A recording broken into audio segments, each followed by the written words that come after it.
Dadi jadune dewa ora ngisin-isinke. Aku kaca. Apa? Prabu Pracana iki mati mau tok kapake. Tak cokot. Tok kapake. Tak cokot. Tak cokot. Iya. Piye to nggih? Satria bagus kok nyokot iki piye? Jeneng kita ora kena nyokot, sing kena nyokot kuwi buta. Yen aku ora kena nyokot sabab apa aku duwe siung. Oh iya ya. Oh alah jeneng ulun nyanti lalian kowe iki ya anak buta jane. Nang yo maniman bagusmu, bagus-bagus kok nyokot iki piye? Mula karep ben ora nyokot, tak pangur siungmu nggih.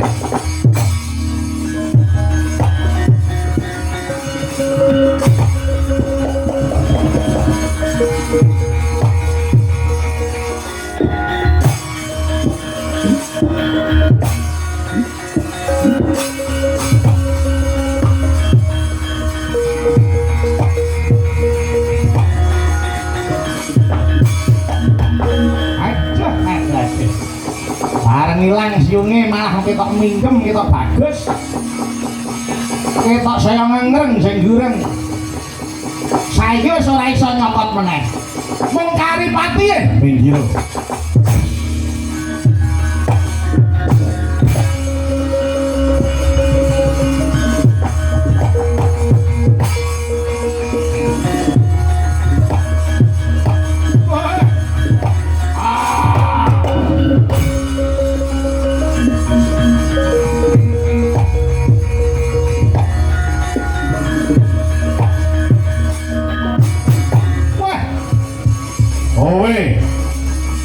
ingin dadi jalaran sedane sira Prabu Pracana wati sekipu belakno mara jebanen.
unjuk syukur ngersani Gusti kang nyipta jagat.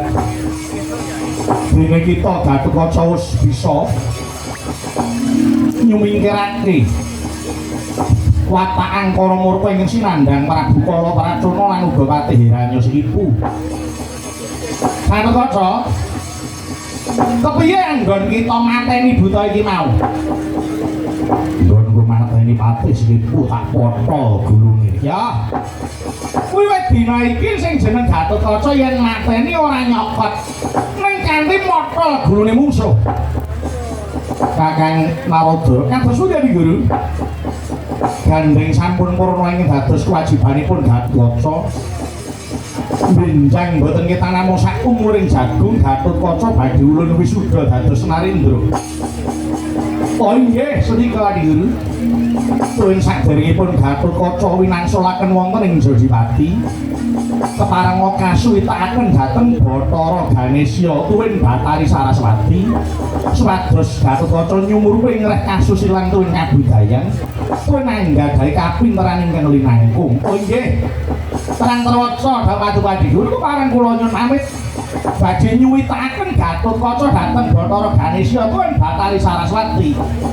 Gatotkaca Ana apa? nderek marang Kukul Narada. Ing kono jeneng kita bakal suwita Bathara Ganesya lan Batari Saraswati. Karepen jeneng kita nyumurupi marang Krip budaya lan tata krama. Iya. Ngestoke ta. Kang Mayurayo bareng lawan jeneng ulun nggih Gatotkaca.